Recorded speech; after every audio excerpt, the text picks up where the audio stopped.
I remember I was playing a game with my 9-year-old son, John Leslie, and I beat him 10 straight games in a game called Connect 4. And finally, I said, John Leslie, I'm bored. I don't want to play you anymore. And I got up. I said, I'm ready to go to sleep now.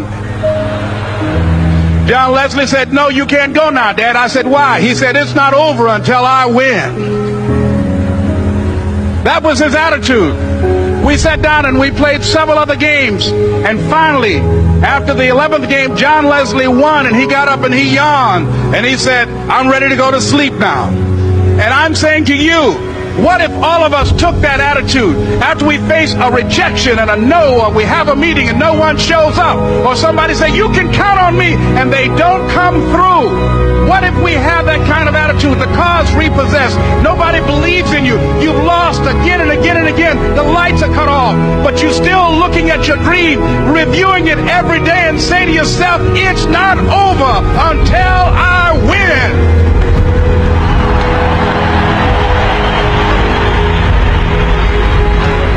It's very important as you hold on to that dream. There are moments when you're going to doubt yourself. There are rough times that are going to come, but they have not come to stay. They have come to pass. It's very important for you to know that. Don't say I'm having a bad day. Say I'm having a character building day.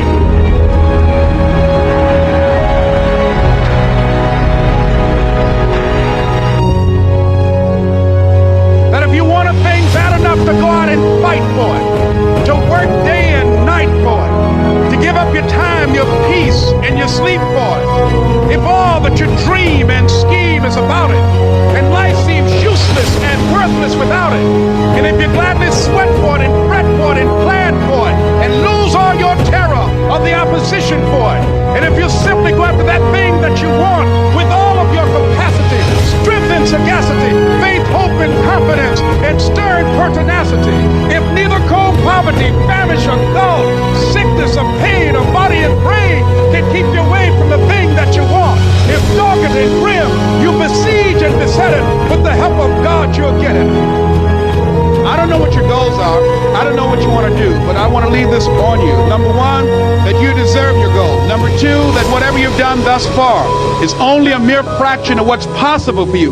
Can you imagine getting to the end of your life, looking back only to discover that you only used 10% of what was given you? Jim Rohn said something I like very much. He said, when the end comes for you, let it find you conquering a new mountain, not sliding down an old one. For a man or woman to die is to have family members praying with them as they cross over. He said, but imagine, if you will, being on your deathbed and standing around your bed, the ghost of the ideas, the dreams, the abilities, the talents given to you by life, and that you, for whatever reason, you never acted on those ideas, you never pursued that dream, you never used those talents, we never saw your leadership, you never used your voice, you never wrote that book, and there they are standing around your bed looking at you with large angry eyes saying, we came to you, and only you could have given us life, and now we must die with you forever. The question is, if you died today, what ideas, what dreams, what abilities, what talents, what gifts will die with you? Let's say that together, please. It's possible. See, sometimes we can't say, I can do that. But what we can say, that it's possible that I can have my dream as we run toward it, as we work on it day in and day out. No one, ladies and gentlemen, could have convinced me when I started out just over 6 years ago working on my dream. And I want you to think about whatever your dream is, because I was willing to take a chance, and most people won't do that. Most of the people that you talk to try and bring them into the business, these are not risk takers. Most people have done all that they're ever going to do. They raise a family, they earn a living, and then they die.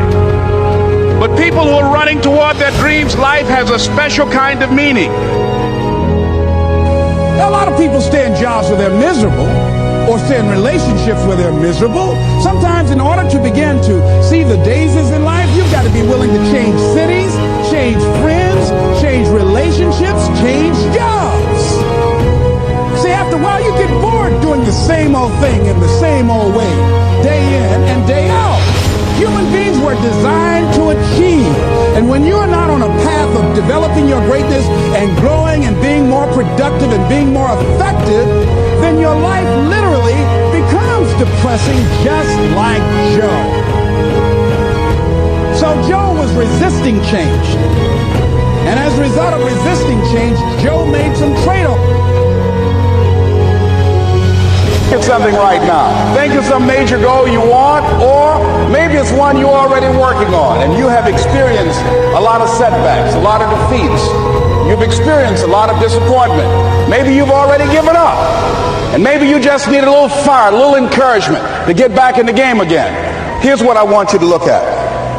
There are winners, and there are losers, and there are people who have not discovered how to win.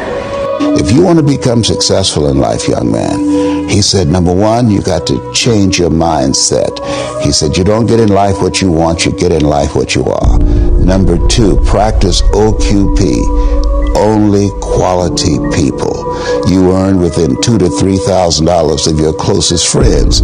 I found that out. I left all my broke friends. I said, y'all got to go. Because I used to be so broke, I'd pass a bank and trip the alarm, you know? And the third thing he said, develop your communication skills, because once you open your mouth, you tell the world who you are.